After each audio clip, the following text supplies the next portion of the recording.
Nesta xornada, Ordestero, Boiro 0, Negreira 0, Somozas 2, Pontevedra 3, Dorneda 1, Barbadas 2, Choco 1, Deportivo B 1, Racing Vilalbés 1, Rápido de Bouzas 2, Grixoa 1, Alondras 1, Areas 1, Betanzos 2, Arousa 1, As Pontes 3, Bertamiráns 1, e Laracha 2, Cerceda 1.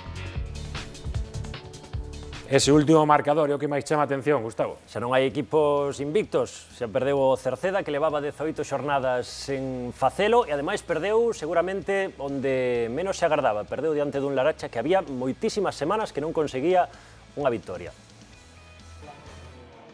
Cara e cruz no municipal da Laracha, onde os locais recuperaron o gozo do triunfo despois de 10 xornadas e nada menos que diante do Cerceda, ata hoxe un líder invicto. Os locais saíron o terreo de xogo avisando e aos 5 minutos de partido, Taibo non escatimou esforzos para lucirse con esta vaselina que poñía o 1-0 no marcador. Co resultado en contra, o Cerceda facíase dono do balón e confiaba no seu potencial. Cano avisaba, Granada obrigaba a Damián a estirarse, pero sería Eber quen, con a axuda involuntaria de Josiño, enviaba a pelota ao fondo da rede. Era o minuto 30 da primeira metade e estaba todo por decidir. Jun e Taibo gozarían de novas ocasións pros locais, mentras que o infortunio fixo que os pés de Dani se cruzasen neste lanzamento de Cano co balón case sobre a liña. Tras o descanso, o Cerceda volvía a sorprender o líder con este lanzamento de Javi dende o seu campo. Diego non soubo calcular as distancias e o balón pasoulle por riba malia os seus esforzos por emendar o erro.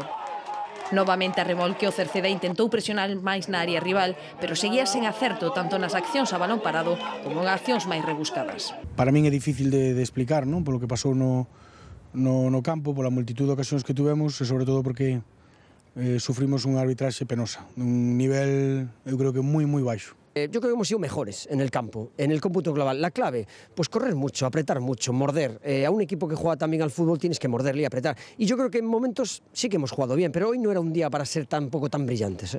Co tempo cumprido, ninguén tiraba a toalla, ven aproveitando algún erro máis ou a desesperada na área contraria, pero o marcador non se moveu máis nun vibrante partido que acabou cun balón no travesaño.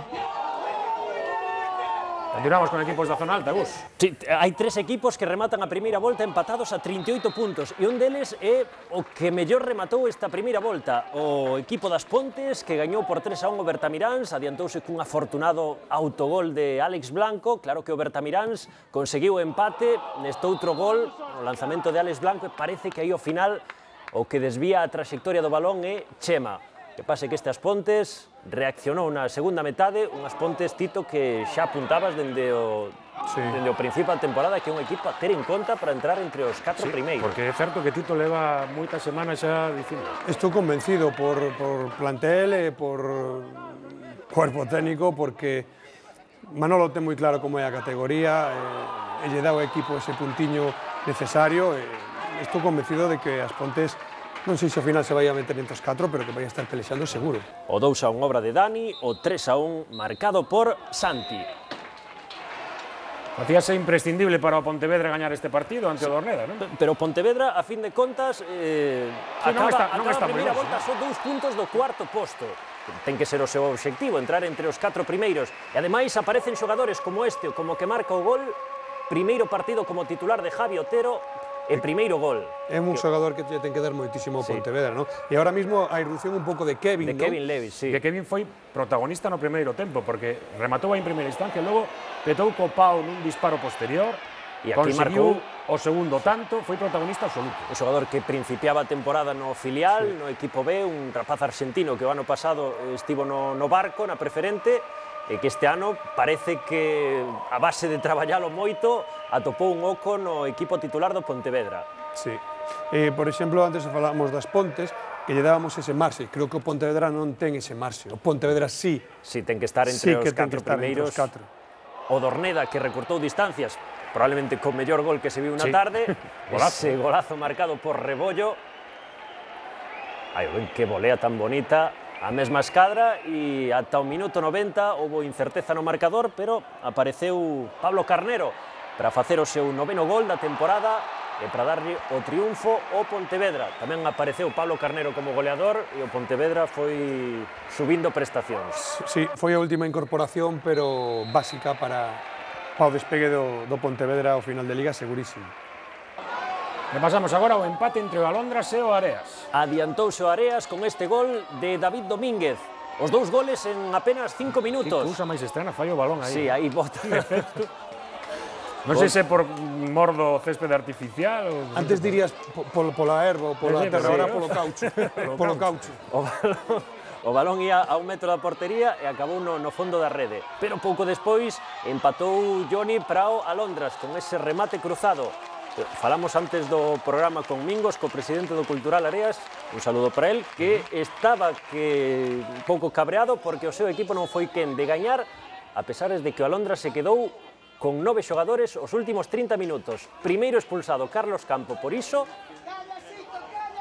Non sei se hai un cóbado, ergue a bandeira o árbitro asistente, vai o chan o xogador do Areas despois de ver despois de que o árbitro asistente ergue a bandeira, e colle o árbitro, Carlos, a rúa, cartón vermello directo. E un minuto máis tarde, por esta xogada, a acción é de Mauro, revólvese aí Mauro pide falta ao seu favor e o árbitro outro vermello directo. Son dos vermellos un pouco light, non? Non, nin light, non chega nin light. Sinceramente, creo que hai que ver un pouco a intencionalidade de verdad si se fan... Bueno, non sei. Non entendo. Así rematou o partido con 9 ao Alondras e con empate final, o que gañou e segue moi arriba é o Somozas. O Somozas gañou na casa do Negreira por 2-0. A primeira metade pasaba sen grandes oportunidades para ningún dos dous equipos. O Negreira tentaba chegarse a portería no minuto 22. Foi a única oportunidade clara que tiveron en todo o primeiro tempo. No 42 equivocábase Ángelo e cometía unha acción que o árbitro sinalaba como penalti. Luis Ángel foi quen se encargou de transformalo no primeiro gol do partido. Na segunda parte o Negreira creaba máis oportunidades, pero Berro sentenciaba o partido para os Somozas colando o balón na portería con este tiro cruzado. O Negreira esgotaba as oportunidades con esta salida que interrompe o árbitro para expulsar a Javi Rosa por darlle un golpe na faciana a Diego Otero. O resultado de 0-2 deixa o Negreira en postos de descenso nesta primeira volta. Estas foron as verbas do adestrador Víctor Santos. Ocasións creamos, non é que tuveramos moitas máis que os Somozas, pero por aí estuvo parella a cousa. E iso, estamos tendo quizás esa falta de sorte a nivel ofensivo e a nivel defensivo, pois eso, que nas 4 ocasións que nos crearon, eles prácticamente meteron 2 e nos nesas 3-4 ocasións que tuvemos non metemos ninguna. Acabamos o repaso a terceira, tamén coas redes sociais, Carlos. Sí, con un debate sobre que equipo pode rematar de primeiro esta terceira división, agora que xa está o campeonato avanzado, hai de todo. Hai quen di que o Cerceda, que non pasa nada por esta derrota, volven darlle ánimos unha vez máis o Boiro de Gelucho, acaba de dicir Darío que hasta o Grixoa podería quedar de primeiro, sobre todo hai un par deles que din, que non sei, Gustavo, como ves, que realmente o Pontevedra ten marxe de reacción aínda para chegar a ser o campeón. Como vedes? Bueno, o Pontevedra está a 5 puntos, quedan 19 partidos, o que pasa é que ten que mellorar o seu xogo, penso eu. Sí, creo que vai a estar entre os 4, ten que estar, pero dudo que poda chegar arriba, porque creo que Cerceda e Boiro van a ser equipos moi solventes durante todo o campeonato. Perfecto, pois nada, agora imos seguir falando, a partir de agora xa da primeira, que ven agora, sí. Imos ver un Q. Bueno, pois nada, estamos expectantes. Un Q de primeira, moi ben. Antes diso, a clasificación desta terceira galega.